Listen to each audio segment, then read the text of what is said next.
Assalamualaikum warahmatullahi wabarakatuh. Kami dari kelompok 10 Hadis Tardawi akan mempresentasikan makalah kami yang berjudul Media Pembelajaran.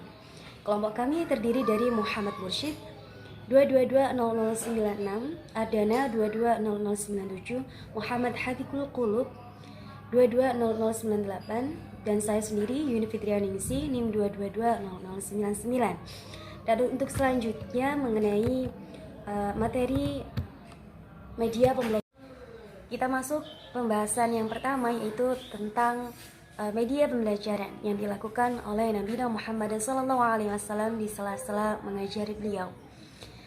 Nabi Muhammad SAW bersabda yang artinya, apakah kalian tidak mendengar? Sesungguhnya Allah tidak menyiksa disebabkan air mata dan tidak juga sebab susahnya hati. Akan tetapi Allah menyiksa dengan ini. Rasulullah SAW mengarahkan jarinya ke lisan, atau Allah mengasihi, sesungguhnya mayit itu disiksa sebab tangisan keluarganya. Hadis riwayat Bukhari. Nah, salah satu hadis ini merupakan hadis yang menunjukkan bahwa Nabi Muhammad SAW juga menggunakan media dalam mengajar orang-orang. Nah, selain menunjukkan jari ke lisan, ada beberapa media pembelajaran yang dilakukan oleh Nabi Muhammad SAW, yaitu dengan membentuk lingkaran, kemudian mengepalkan tangan, isyarat dengan tangan, kemudian isyarat dengan dada, seperti itu. Dan untuk pembahasan selanjutnya akan disampaikan oleh teman saya. Baiklah, selanjutnya yaitu media pembelajaran dalam konteks kekinian. Kata media sebenarnya berasal dari bahasa Latin dan merupakan bentuk jamak dari kata medium yang secara harfiah berarti perantara atau pengantar. Media adalah perantara atau pengantar pesan dari pengirim ke penerima pesan. Selanjutnya jenis alat atau media.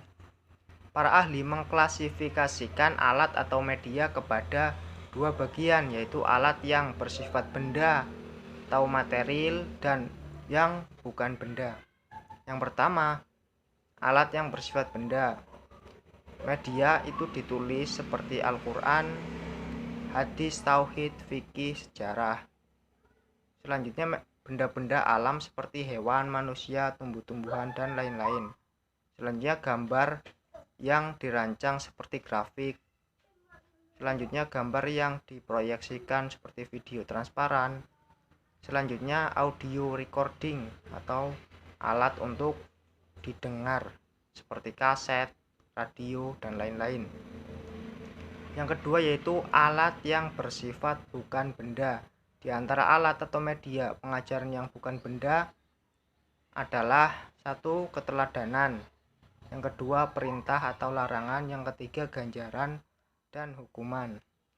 Dengan melihat manfaat alat atau media tersebut di atas, maka akan memberikan pengaruh terhadap peserta didik.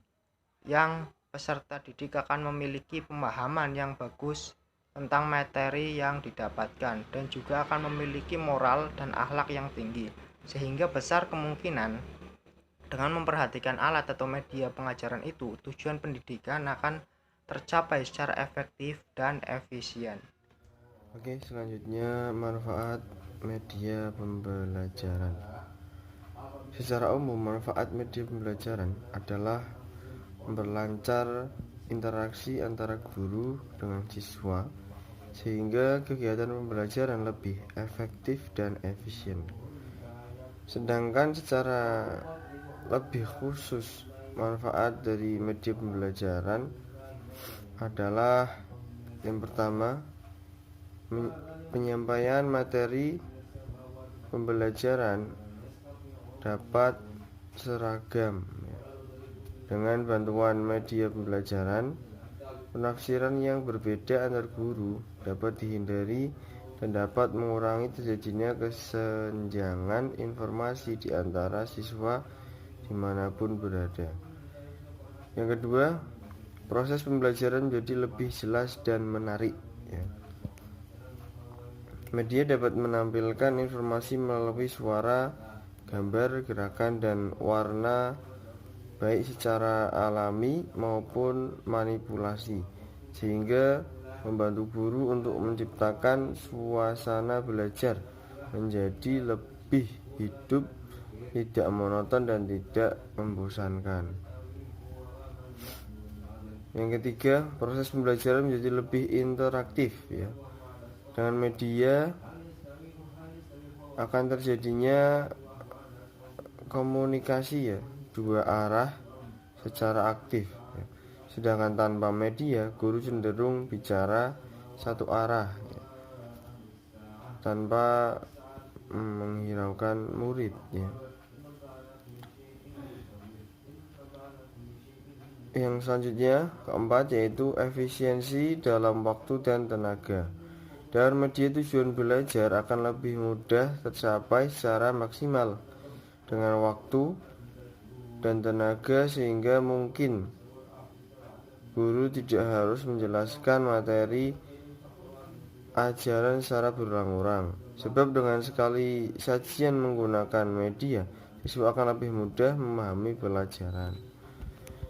Yang kelima, yaitu meningkatkan kualitas hasil belajar siswa. Media pembelajaran dapat membantu siswa menyerap materi belajar lebih mendalam dan utuh. Bila dengan mendengar informasi verbal dari guru saja, siswa kurang memahami pelajaran, tapi tidak diperkaya dengan kegiatan melihat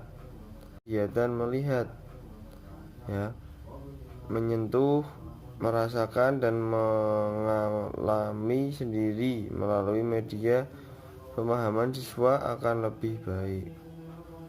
Yang keenam, media memungkinkan proses belajar dapat dilakukan di mana saja dan kapan saja. Media pembelajaran dapat dirangsang sedemikian rupa sehingga siswa dapat melakukan kegiatan belajar dengan lebih leluasa dimanapun dan kapanpun tanpa tergantung seseorang guru. Perlu kita sadari ya, waktu belajar di sekolah sangat terbatas dan waktu terbanyak justru di luar lingkungan sekolah. Yang ketujuh, media dapat menumbuhkan ya sikap positif siswa terhadap materi dan proses belajar. Proses pembelajaran menjadi lebih menarik ya, sehingga mendorong siswa untuk mencintai ilmu pengetahuan dan gemar mencari sendiri sumber-sumber ilmu pengetahuan. Yang terakhir, kedelapan, yaitu mengubah peran guru ke arah yang lebih positif dan produktif. Guru dapat berbagi peran dengan media sehingga banyak memiliki waktu untuk memberi perhatian pada aspek-aspek edukatif lainnya, seperti membantu kesulitan belajar siswa, pembentukan kepribadian, motivasi belajar, dan lain-lain. Ya, selanjutnya saya akan meneruskan penjelasan tentang nilai-nilai tarbawiyah. Dari berbagai penjelasan di atas dapat dilihat bahwa Nabi Muhammad SAW merupakan seorang guru yang teladan. Sebagai seorang guru, Nabi Muhammad SAW tidak hanya berorientasi kepada kecakapan-kecakapan ranah cipta saja, tetapi juga mencakup dimensi ranah rasa dan karsa.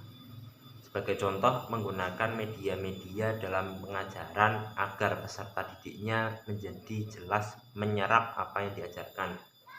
Sebagai seorang pendidik, media pembelajaran perlu digunakan supaya memberikan pengaruh terhadap peserta didik, yaitu peserta didik akan memiliki pemahaman yang bagus tentang materi yang didapatkan dan juga akan memiliki moral dan akhlak yang tinggi. Mungkin sekian dari kelompok kami. Apabila ada kesalahan mohon dimaafkan. Wallahu muwaffiq ila aqwamit thoriq. Wassalamualaikum warahmatullahi wabarakatuh.